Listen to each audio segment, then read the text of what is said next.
रोहित शर्मा का one day captaincy से जाना सदमे से कम नहीं है।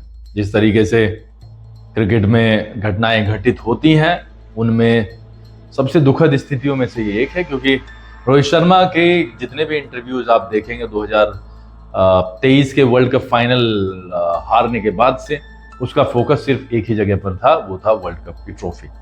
और ऐसे में जब सब के सब दर्शक, सब के सब फैन ये सोच रहे थे कि जज्बा है अंदर, डेडिकेशन है, तो जल्दी ही ये उस लेवल पर तैयार होंगे दोनों ही खिलाड़ी। विराट कोहली तो पहले से ही फिट हैं, लेकिन कहीं ना कहीं फिटनेस पर क्वेश्चन मार्क जरूर लगता है रोहित शर्मा के। लेकिन रोहित शर्मा ने अपनी बैटिंग से भी दिखाया, और अब पिछले कुछ दिनों में वो फिटनेस पर भी काम कर रहे थे, तो सभी को लगा था कि अब वो रेडी हैं। ऑस्ट्रेलिया का दौरा भी सामने है, और जब भारत और वेस्ट इंडीज के बीच में सारा देश बिजी था वो उसको देखने के लिए, अजीत अगरकर साहब ने बम फोड़ दिया। भारत के कप्तान, जो कि सबसे सफल कप्तानों में से एक हैं, मैं कहूंगा परसेंटेज के हिसाब से Rohit Sharma is the best, और उनको सैक कर दिया गया, उनका पुलिंदा बांध दिया गया, कहें तो उनका बस्ता बांध दिया गया। यही शब्द अब यूज कर सकते हैं, क्योंकि बहुत ही गंदे तरीके से उनको कप्तानी से हटाया गया।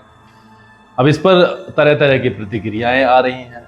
अब मोहम्मद कैफ ने कहा है कि ये दुखद है देखना, इस तरीके से नहीं होना चाहिए था। रोहित शर्मा उस तरीके के खिलाड़ी नहीं हैं जो चीज़ों को खींचते रहें। रोहित शर्मा ने प्लेयर्स बनाए हैं, लोगों को सपोर्ट किया है, संवारा है, मतलब सजाया है, ऐसे ऐसे खिलाड़ी दिए हैं जिनका कोई सानी नहीं है। अगर बीसीसीआई की बात करें तो बीसीसीआई ने वास्तव में ये गलत किया है। अगर आप हटाना ही चाहते थे तो एक दो सीरीज का मौका दे देते कि भाई आपके पास में 2 सीरीज हैं, अगर आप उस तरीके से नहीं कर पाते हैं प्रदर्शन, आपकी टीम उस तरीके से प्रदर्शन नहीं कर पाती है, तो आपको हटा दिया जाएगा। लेकिन कैफ के अनुसार भारत की परंपरा ही ये है, जब तक आपका टाइम चल रहा है जब तक ठीक है, जब लग रहा है बीसीसीआई को अब आगे मूव ऑन कर जाना चाहिए तो बीसीसीआई उसमें सोचती नहीं है।